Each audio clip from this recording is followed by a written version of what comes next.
तो जो कुछ आप इस संसार में या सृष्टि में है, पूरे ब्रह्मांड में है, वही हमारे शरीर में है। तो कुंभ जो है वो हमारा शरीर ही क्या है, कुंभ ही है। आप सिर्फ वो संगम नोज पे डुबकी कर सकते हैं कि you can do it anywhere along the bank? अभी आपने संत महात्माओं को सुना होगा, हमारे पूज्य संतों ने वहाँ पर कहा कोई बहुत ज़रूरत नहीं है कि बिल्कुल संगम के नोज के ऊपर नहीं जाकर के डुबकी करो।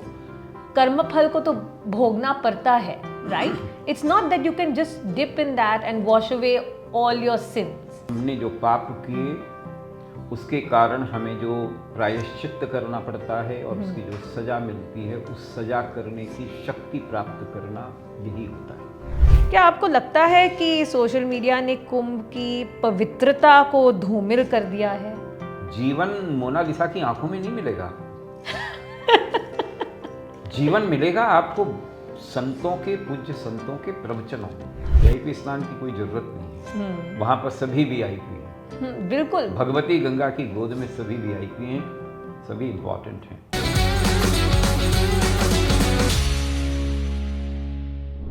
Till the end of February, it seems that all roads are leading to Prayagraj. And whether you are religious or not, one can't help but marvel at the power of faith that is driving people from all walks of life to the Mahakumbh Mela. Apart from being the most Instagrammable event of the year, there is a cosmic calculation behind this massive gathering and the ritual bathing. It is believed that the planetary alignment during the Mahakumbh has a profound impact on human biology. To understand the deeper significance of the rituals and the origins of the Kumbh Mela, we have with us a well-known Kathavachak and student of Bharatiya Sanatan Sanskriti, Shriman Yagnik ji. Namaskar Yagnik ji. नमस्ते। Pass by the Bay पे आपका स्वागत। बहुत बढ़िया। Thank you for joining us. आप अभी अभी कुंभ से लौट आए। How was your experience? Kumbh तो भारत के चैतन्य का प्रतिनिधित्व करता है। It reflects the Indian ethos and Indian soul. Yes. और इसलिए जब भी आप कुंभ में जाते हैं तो आप उससे अपने आप को एकाकार कर लेते हैं। गंगा बह रही हैं, जमुना बह रही हैं, सरस्वती अदृश्य है, और उसके बीच महाकुंभ की तरह, महासैलाब की तरह तीर्थयात्री आते हैं, अलग परिवेश में, अलग वेश में, अलग अलग संदेश लेकर के, अलग अलग भाव लेकर के। एक अद्भुत दृश्य गंगा, यमुना और सरस्वती के किनारे आपको देखने को मिलेगा। महाकुंभ हमारे चैतन्य परंपरा का सर्वोत्कर्ष महोत्सव है, और इसलिए महाकुंभ में जाना और उसको अनुभव करना, यही सबसे बड़ी बात होती है। और अगर आप जाएंगे, आप देखेंगे वहाँ के लोगों को, जो भाव हमें यहाँ महानगर में देखने को मिलते हैं, वो कुछ नहीं मिलेगा आपको। एकदम सरल, सहज, सबके साथ समरस होने की इच्छा, एकाकार होने की इच्छा, प्रेम, स्नेह, सद्भाव, इसका एक दर्शन अगर आपको देखना हो, किसी भी कुंभ में जाएं। हाँ। लेकिन प्रयाग के महाकुंभ के तो दर्शन ही अलग होते हैं। अलग होती है, हाँ। तो इसलिए महाकुंभ को तो केवल अनुभव किया जा सकता है। तुलसी ने एक जगह एक चौपाई लिखी, गिरा अनयन नयन बिनुबानी। गिरा माने जिह्वा, जीव जी। गिरा अनयन, जीव को नयन नहीं है, देख नहीं सकता। हाँ। और नयन को बोल नहीं सकता। तो जो देख नहीं सकता वो जो बोले कैसे, क्योंकि वो केवल देख सकता है लेकिन बोल नहीं सकता। और जो बोल सकता है वो देख नहीं सकता। वहाँ पर किसी के चेहरे पर कोई शिकन का न होना मृत्यु के ऊपर विजय का द्वार है। Can you see to it? इतने लोग मर गए, बहुत दुख का कारण है। लेकिन इसके बावजूद भी सब लोगों में वही सहजता, वही सरलता, वही सबके साथ मिल करके स्नान करने की इच्छा, ये केवल और केवल आपको भारत में केवल और केवल भगवती गंगा के तट पर दिख सकता है। Pain is there, it's there, but solace also is there. Solace is also there. So there's pain and there's solace. यही संगम है. यही संगम है. Do you always go for Kumbh? I had been in my childhood. I saw when I was child in 1954. I saw the Kumbh because I was born there in Allahabad. And purposely, yes, practically one Kumbh maybe I missed, but every Kumbh and Ardha Kumbh I had been there. And I found that yes, it is a miraculous, magnificent, momentous. But this time it's the biggest turnout ever. ऐसा कहा जाता है कि इस बार का जो पर्व है और उसमें जो ग्रह नक्षत्रों का मिलन है, हाँ, वह 144 वर्ष के बाद हुआ है. विद्वानों का ऐसा मत है कि 12 कुंभ होने के बाद एक ऐसा कुंभ आता है जब प्लेनेटरी सिचुएशन में, यानी ग्रहों की स्थिति में, हाँ, सभी ग्रह एक रेखा में आ जाते हैं. हमारे यहाँ कुंभ की जो परंपरा है और कुंभ का जो महत्व है वो ये है कि जब चंद्र और सूर्य मकर राशि में हो, हाँ, और गुरु यानी बृहस्पति जब मेष में या वृषभ राशि में हो, और शनि उसके साथ साथ हो, तब जाकर के वहाँ पर वो महाकुंभ प्रयाग में हो. और इस बार का जो कंस्टिलेशन है वो अद्भुत है. ओके. उसका प्रभाव भी पृथ्वी पर, जल पर और पूरे और अन्य वातावरण में भी विशेष रूप से पड़ेगा. विशेष रूप से कहाँ? प्रयागराज में. प्रयागराज में. यहाँ पर नहीं पड़ेगा, प्रयागराज में पड़ेगा. हाँ. यानी जो उसका असर है मूल रूप से, और उस असर का जो हम अनुभव करेंगे वो कहाँ करेंगे? वो प्रयागराज, उसके आसपास के क्षेत्रों में. ठीक है. हाँ. तो प्रयागराज इज तीर्थराज. तीर्थराज कहते हैं. It's the king of pilgrimage spots. That is why it is called Tirthraj. And as you explain, you know, ये एक खगोलीय घटना है. It's an astronomical phenomena. And Kumbh is of course, you know, माना जाता है जब बृहस्पति सूर्य और चंद्रमा के साथ संरेखित होते हैं, that's when you get the Kumbh in Prayagraj. Brihaspati मेष राशि में अथवा वृषभ राशि में, हाँ. सूर्य और चंद्र जो है मकर राशि में, और बाकी इस बार की जो स्थिति है उसमें बाकी जितने भी ग्रह हैं वो एक रेखा में. इसलिए उसका जो प्रभाव है वह अधिक अच्छा, अधिक पुण्यदायी होगा. ठीक है. तो प्रभाव के बारे में कुछ और बता सकते हैं? धरती पर प्रभाव क्या है? ह्यूमन बॉडी, ह्यूमन बायोलॉजी पे उसका प्रभाव क्या है? ये ग्रहों का देखिए, जो कुछ भी इस संसार में है वही हमारे शरीर में. हाँ. ये जो पूरी सृष्टि का निर्माण हुआ ये पंच महाभूत से हुआ है. क्या क्या है उसमें? जल है, जल, उसमें पृथ्वी है, उसमें अग्नि है, उसमें वायु है, और उसमें आकाश है. वो यही चीज़ हमारी 70% जो है वो जल, वो पृथ्वी पर है. 70% हमारे शरीर में भी. हाँ. हमारे में भी अग्नि है ताकि भूख लगती है. वही बात अग्नि पृथ्वी पर भी है. जब जलती है तो खाना भोजन पचता है. वायु है, इसी से हमें प्राण मिलता है, इसी से पृथ्वी को प्राण मिलता है. शब्द है, जब हम बोलते हैं तो आप तक पहुंचता है, यही आकाश है, यही निर्वात है. तो जो कुछ आप इस संसार में या सृष्टि में है, पूरे ब्रह्मांड में है, वही हमारे शरीर में है. तो कुंभ जो है वो हमारा शरीर भी क्या है? कुंभ ही है. हमारा शरीर कुंभ है. और इसलिए उस कुंभ को बड़े कुंभ के साथ जोड़ देना, तो उस पृथ्वी यानी जो ब्रह्मांडीय जो एक घटना घटी है उसका सीधा प्रभाव पृथ्वी पर तो पड़ेगा ही, लेकिन जल पर भी पड़ेगा. तो पृथ्वी में तो आप स्नान नहीं कर सकते, जोत-पोत नहीं कर, कहाँ जाएंगे? उस अनुभव को प्राप्त करने के लिए आपको उस जल में स्नान करना पड़ेगा. जब आप जल में स्नान करेंगे, व्हेन यू कम आउट, जब आप आ जाएंगे, तब आपको अनुभव होगा क्या बात है. वाह. और पुण्य मिलेगी आपको. पुण्य और पाप तो ये अपनी अवधारणाएं हैं, हमें नहीं मालूम. पुण्य क्या होता है? पुण्य यही है कि हम आनंद की सृष्टि करें, यही पुण्य है.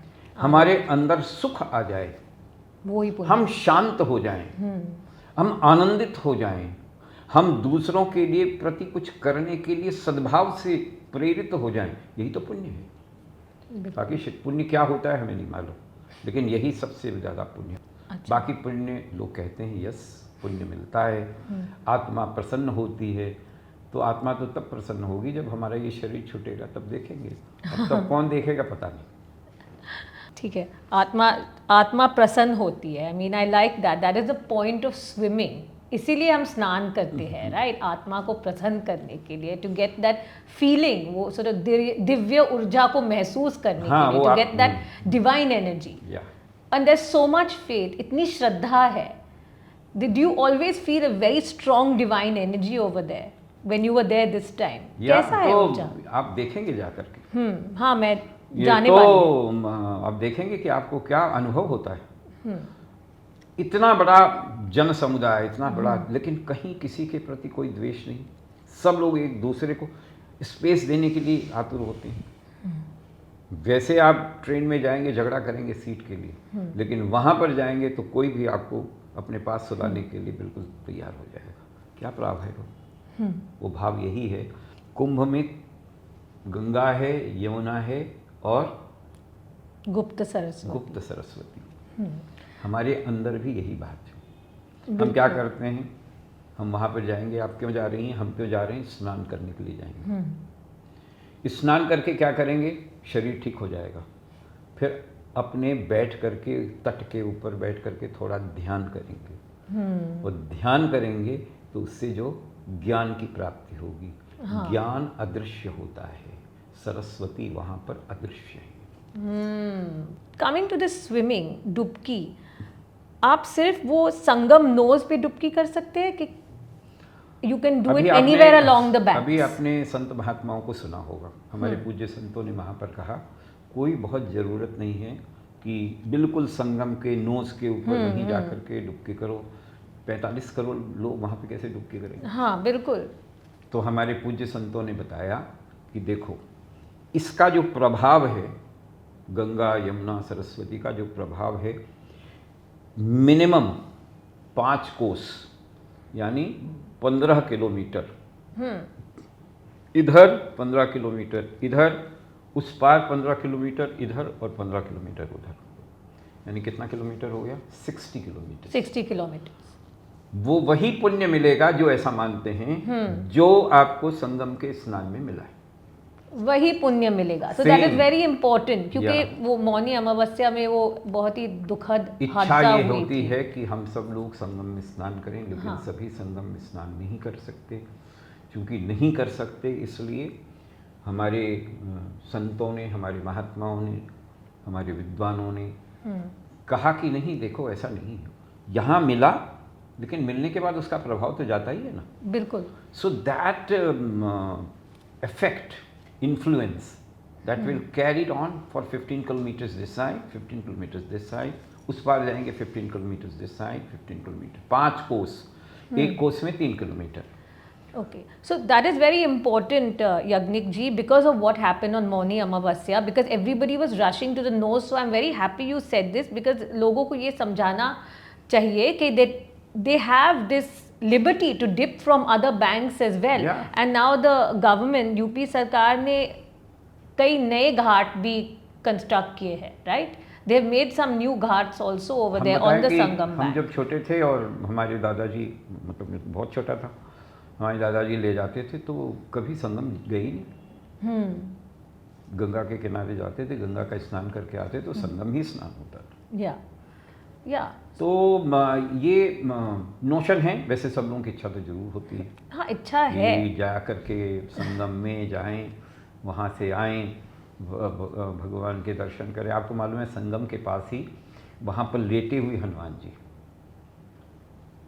आपने हनुमान जी की मूर्ति हमेशा खड़ी देखी होगी, लेकिन वहाँ पर लेटे हुए हनुमान जी, और इतने सुंदर हनुमान जी हैं। आप अगर जाएंगी देखेंगी, मन प्रसन्न हो जाएगा भगवान का दर्शन करके। अभी योगी जी ने कहा है कि हम उसका भी एक सर्किट बना देंगे। इच्छा है संगम में डुबकी लेना, संगम नोज में डुबकी लेना, लेकिन सुरक्षित भी रहना चाहिए, right? I mean, so and like you explain very nicely that there is a whole that प्रभाव है, that amrit flows through the river, that's what they say. अमृत मतलब ऐसा तो पूरी नहीं कि- नदी में बहता है around that That whole is the Sangam aura area. of the Sangam. Aura of the Aura Sangam. of the Sangam is Yeah, there. yeah. दूसरी बात यह है, इतने लोग हैं, 10 करोड़ लोग होंगे इस समय संगम के किनारे, एक भी आदमी भूखा नहीं सोता. Can you believe it? Amazing. Free food everywhere, सब right? एक दूसरे को बांट रहे हैं, सब एक दूसरे को देख रहे हैं, और सब एक दूसरे को सभी तरीके से सहेज करके रख रहे हैं. कहीं पर भी किसी भी प्रकार का कोई आदमी भूखा नहीं सोता. ये तब है जबकि हमारा देश बहुत अमीर नहीं. So the art of giving, Yeah, the art ये of आपको giving. देखना है तो आप जा करके भगवती गंगा के तट पर देखें. That's lovely. अभी हम कुंभ की इतिहास के बारे में आपको कुछ पूछना है. कुंभ की पौराणिक उत्पत्ति क्या है, आप थोड़ा बता सकते हैं? श्रीमद् भागवत आप जानते हैं हमारा सबसे बड़ा पुराण है, और श्रीमद् भागवत के अष्टम स्कंद में यानी 8th चैप्टर, उसमें अमृत मंथन की कथा है. हाँ. और वही कथा जो है वो कुंभ का यानी इस महाकुंभ पर्व का जनक माना जाता है, ओरिजिन ऐसा कहा जाता है. हाँ. तो क्या हुआ कि देवासुर संग्राम हुआ. मैं शॉर्ट में बताता हूँ, वैसे बहुत हाँ, लंबी हाँ, कथा है. और देवासुर संग्राम के बाद फिर इंद्र का आधिपत्य हुआ. दुर्वासा ऋषि का श्राप मिला इंद्र को, क्योंकि दुर्वासा ऋषि के द्वारा दिए गए आशीर्वाद की माला को इंद्र ने अपने गजराज को ऐरावत को पहनाया. ऐरावत ने उसको निकाल करके अपने पैरों से कुचल दिया. दुर्वासा बहुत क्रोधित हुए, श्राप दिया, और इंद्र जो है वो रंक बन गया. उसके बाद कथा और भी लंबी है, लेकिन फिर बाद में ये निश्चय हुआ कि मंदराचल पर्वत को मथानी बनाया जाए, सागर का मंथन किया जाए. कच्छप भगवान स्वयं कच्छप आधार बन करके रहे. अमृत मंथन हुआ. हाँ. और अमृत मंथन में सबसे पहले क्या निकला? जहर निकला. हाँ, हलाहल जो जहर था. तो आप कोई भी वैसे भी मंथन करो तो सबसे पहले जहर ही निकलता है. कौन पिए इसको? शिव भगवान. तो भगवान शिव ने लिया और अपने कंठ में धारण किया. हाँ. इसलिए नीलकंठ बुलाते इसलिए हो. उसको नीलकंठ हाँ.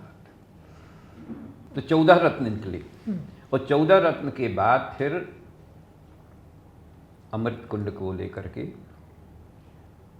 भगवान धन्वंतरी प्रकट हुए. अब चूंकि मंथन तो दोनों कर रहे थे, दैत्य भी कर रहे थे और असुरों भी. सुर भी कर रहे थे और असुर भी कर रहे थे, यानी देवता भी कर रहे थे और दैत्य भी कर रहे थे. समझौता ये हुआ था कि हम जो भी कुछ निकलेगा उसको आपस में बांट लेंगे. लेकिन जब अमृत निकला तो सबको अमृत लेने की इच्छा तो सबको होती, हमको भी होती है, होती है ना.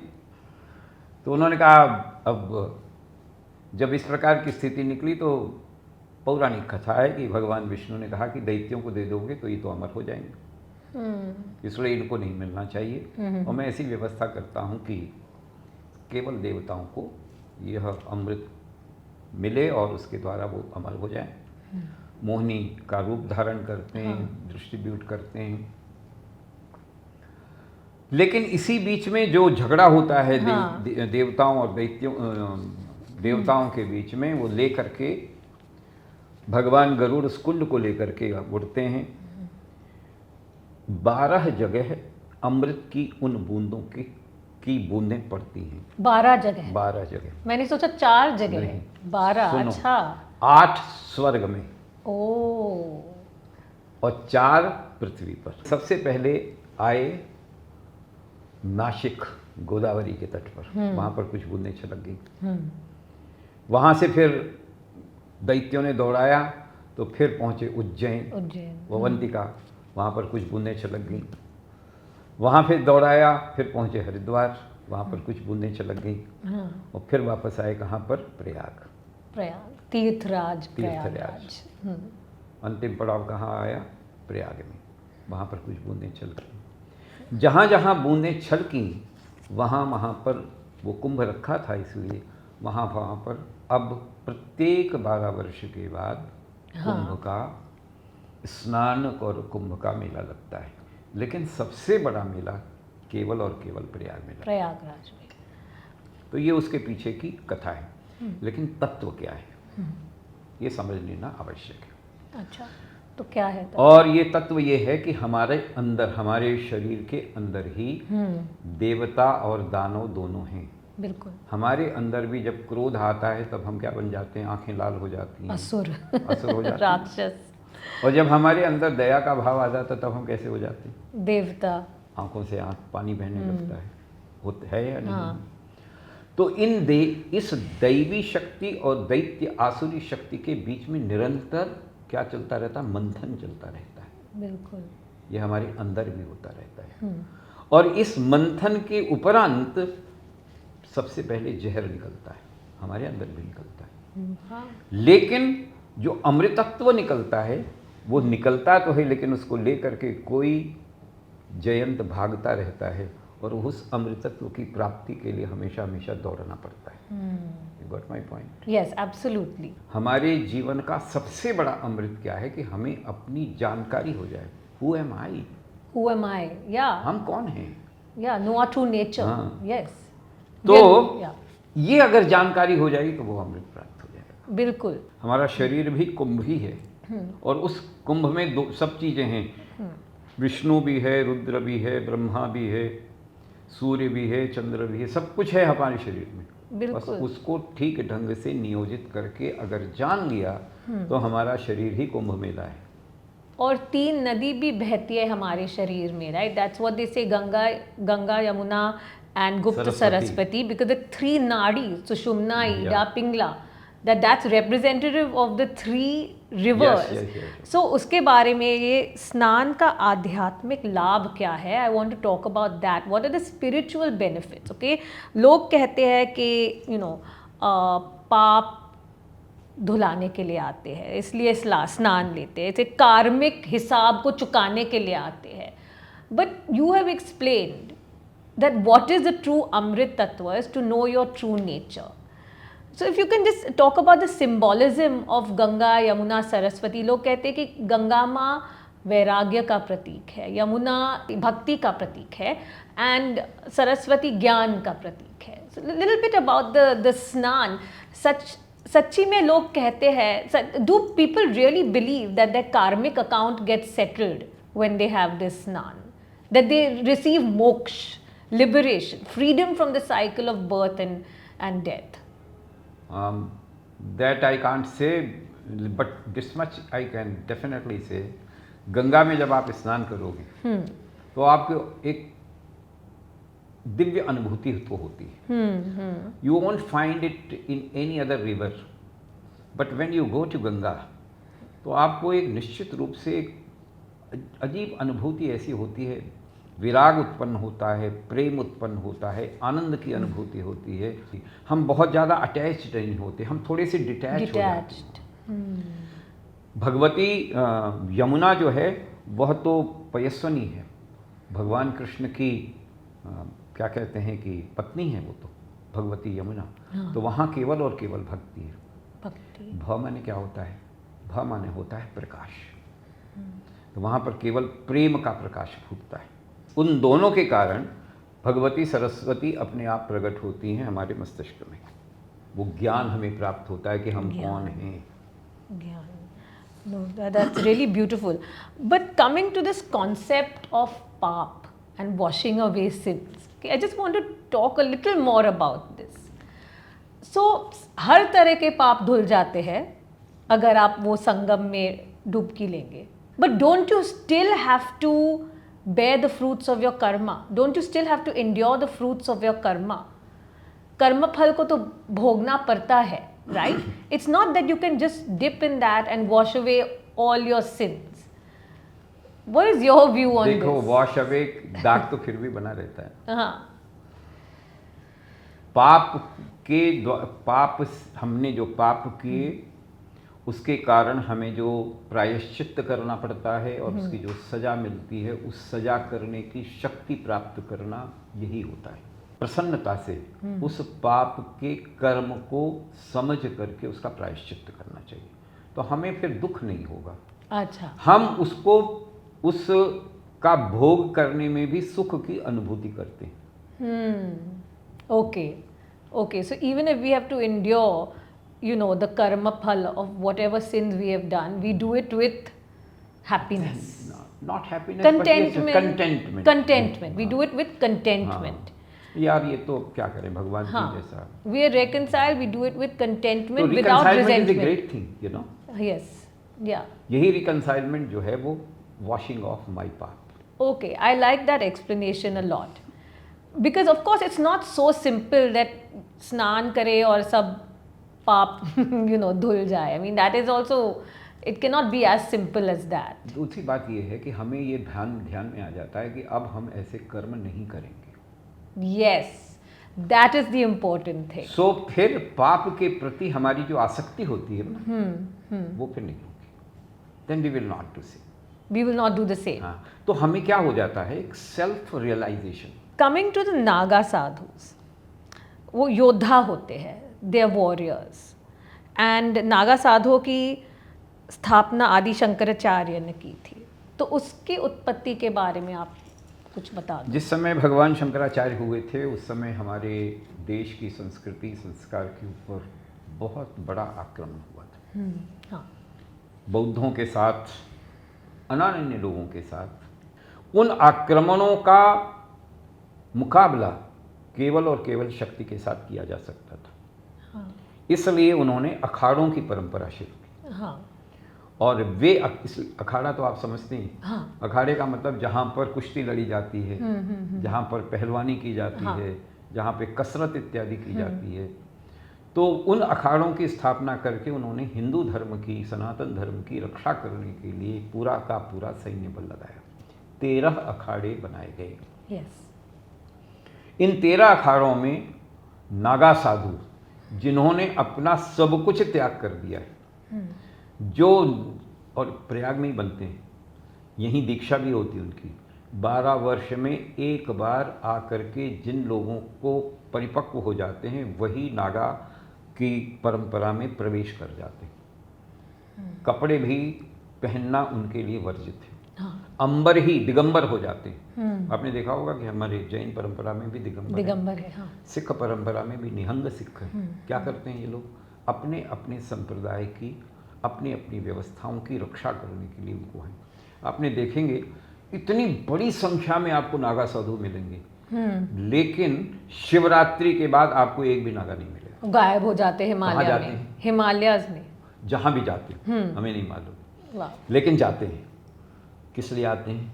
केवल और केवल उनका जीवन सनातन धर्म की रक्षा के लिए समर्पित होता है। मुगलों के शासन के काल में, अंग्रेजों के शासन के काल में उन्होंने हिंदू धर्म को बचाने के लिए, सनातन धर्म को बचाने के लिए जो अपना बलिदान दिया, साथ ही साथ अपना तप जो दिया, उसके लिए वो वंदनीय हैं। उनकी हमेशा वंदना करनी चाहिए। हमें उनका ऋण से कभी भी सनातन धर्म ऋण नहीं हो सकता। क्योंकि देखो, एक आदमी पैदा हुआ है, हम सब लोग क्या कर रहे हैं? ये पैसा मिल जाए, फलाना मिल जाए, इतना मिल जाए। उसने क्या किया है? अपना तर्पण करके कहा मैं हिंदू धर्म की रक्षा करूँ।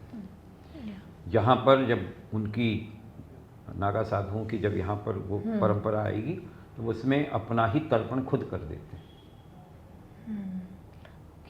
Can you tell us some of your personal experiences with Nagas or at Kumbh?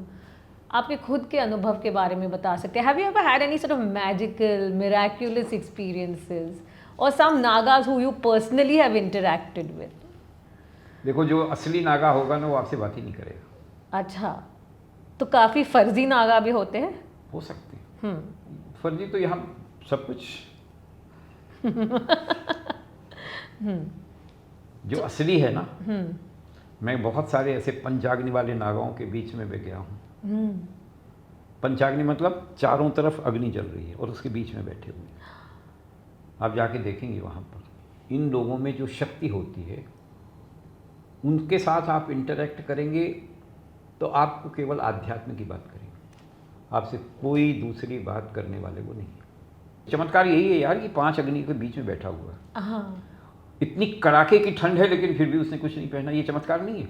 बिल्कुल, वो तो चमत्कार है, वो एक्सट्रीम तपस्या हाँ, है, हाँ। You know. और कुछ नहीं, हम्म। हम सब लोग कान का वो डाल करके, फलाना डाल करके जाते हैं, वो वहाँ पर वैसे बैठा हुआ राम नाम का जप कर रहा है। अब ये चमत्कार नहीं है? बिल्कुल। किसी ने कुछ खाया ही नहीं कितने दिनों से। कुछ लोग आते हैं ऐसे कि जितने दिन कुंभ में हैं उतने दिन कुछ खाएंगे या जल पी के रहेंगे। अब ये तपस्या नहीं है? तो इस बार you know there is a record breaking attendance at Kumbh, और बहुत सारे सोशल मीडिया इन्फ्लुएंसर्स भी वहाँ पे जा रहे हैं। क्या आपको लगता है कि सोशल मीडिया ने कुंभ की पवित्रता को धूमिल कर दिया है? हम किसी मोनालिसा से बात करने लगते हैं, हम किसी IIT बाबा से बात करने लगते हैं। These are all rubbish things. या तुम जाओ देख करके, वहाँ का जो स्पिरिचुअलिटी है, वहाँ का जो देवत्व है, वहाँ का जो वैराग्यत्व है, वहाँ की जो विरक्तता है, वहाँ पे जो साधु संतों के प्रवचन हैं, उनको समझना चाहिए। जीवन मोनालिसा की आंखों में नहीं मिलेगा। जीवन मिलेगा आपको संतों के, पूज्य संतों के प्रवचनों में। और ये VIP कल्चर के बारे में आपका राय क्या है? I mean earlier they said Kumbh was for sadhus and संत, साधु संत श्रद्धालु के लिए। इस बार लोग कह रहे हैं कि ये VIP अनुभव बहुत अलग है, जो VIPs कुंभ में आ रहे, लग्जरी टेंट, उसके बारे में आपका राय क्या है? मेरी वैयक्तिक राय पूछे तो VIP कल्चर का कोई स्थान कुंभ में तो नहीं है। कुंभ में नहीं है क्योंकि हमारी जो ओरिजिन है, जिसमें महाराजा हर्षवर्धन आकर के कुटिया में रहते थे और अपना सारी समृद्धि बांट देते थे, ये हमारी ओरिजिन है। बिल्कुल। तो there is a VIP culture. मूल में तो कहीं कुछ नहीं। हम उस अंदर की खोज करने के लिए गंगा के तट पर जाते हैं, वहाँ पे VIP की क्या जरूरत है? जाओ ना वहाँ पर पैदल चल करके 16 किलोमीटर। लोग मौनी अमावस्या के दिन सिविल लाइन से गंगा तट पर पहुँचने में 8 घंटे लगाए। VIP स्नान की कोई ज़रूरत नहीं है, वहाँ पर सभी VIP हैं। बिल्कुल। भगवती गंगा की गोद में सभी VIP हैं, सभी इम्पॉर्टेंट हैं। देखो, मैं एक आपको कोट सुनाता हूँ। कैलिफोर्निया अमेरिका से वेबनर ऑसबॉर्न, ये 2 पर्यटक आए थे। 1977 the world's largest act of faith, ऐसा उन्होंने एक आर्टिकल लिखा। And in there he has written, there is something about the Kumbh Mela however that captivates the western mind. या आपने सभी लोगों की बात की, तो वो पश्चिम के लोग थे। उन्होंने कहा, यार हम तो इसके कैप्टिवेट हो गए, इसने तो हमें मोह लिया, अपने मोहपाश में बांध लिया, हमें कैद कर लिया। क्या लिखते हैं? As the days passed, he lived there for 30 days, right? As the days passed, I encountered the wonder and mystery of Kumbh Mela. Then he writes, there was more to see than I was able to comprehend. जितना समझ नहीं सका उससे ज़्यादा देखा। And for the first time in my life, Osborne writes, I experienced a cultural shock. मुझे एक प्रकार से मैं शॉक हुआ।